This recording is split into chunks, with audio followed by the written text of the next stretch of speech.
First up is the change to the Imaginarium Theater. Previously, travelers would be returned to the theater lobby after completing a challenge and have to reopen the Fantasia tome to continue. Travelers provided feedback that this setup interrupted their experience. So, this will no longer be the case in version 5.2. Now, after finishing a battle, all you need to do is click Next Act if you want to keep fighting. Nice. Travelers can now enjoy the thrill of combat without any interruptions. And for all the generous travelers who like to configure supports for their friends, a supporting caster record has been added in the new update.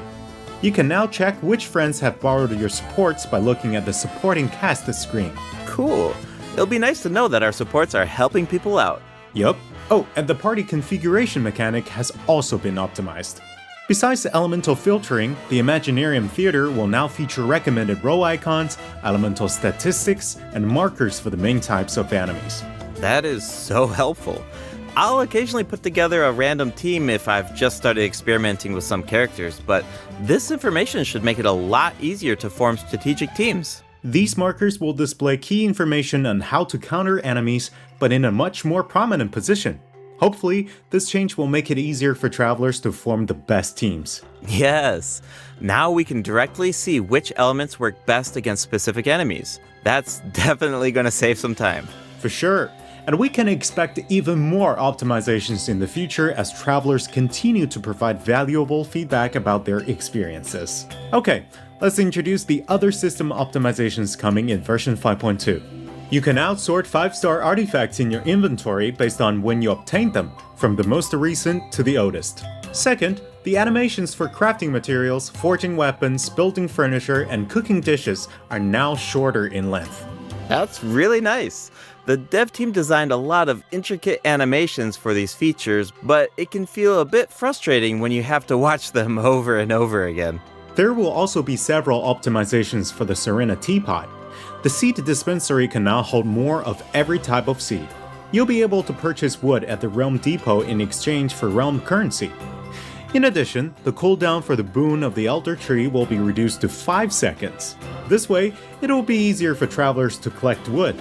Awesome! I've been meaning to use some cool replicas in my Serena Teapot, but I'm always short on wood.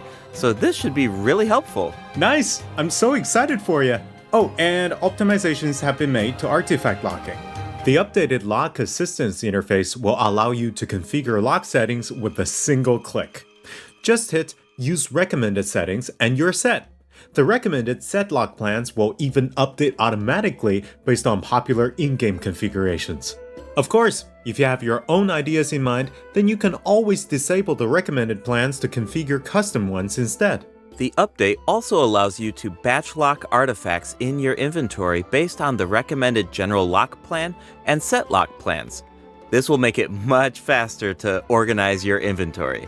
In addition, a shortcut button that navigates to the lock assistance interface will be added to the Artifact Domain Challenge screen and the Artifact Acquisition screen. This should make it easier for travelers to configure their locking rules whenever they want. A star feature will also be added next to the lock button on each artifact. Travelers can use this feature to mark their favorite artifacts and filter by stars to quickly track them down. Finally, treasure compasses will now be able to locate even more treasure locations, including Sealies and time trial challenges. A quick swap feature will also be added for treasure compasses and Oculus Resonance stones. Enabling this feature will allow travelers to more easily use these devices across regions. The feature will automatically switch to the compass or stone that corresponds to your location in the game. Awesome! Be sure to check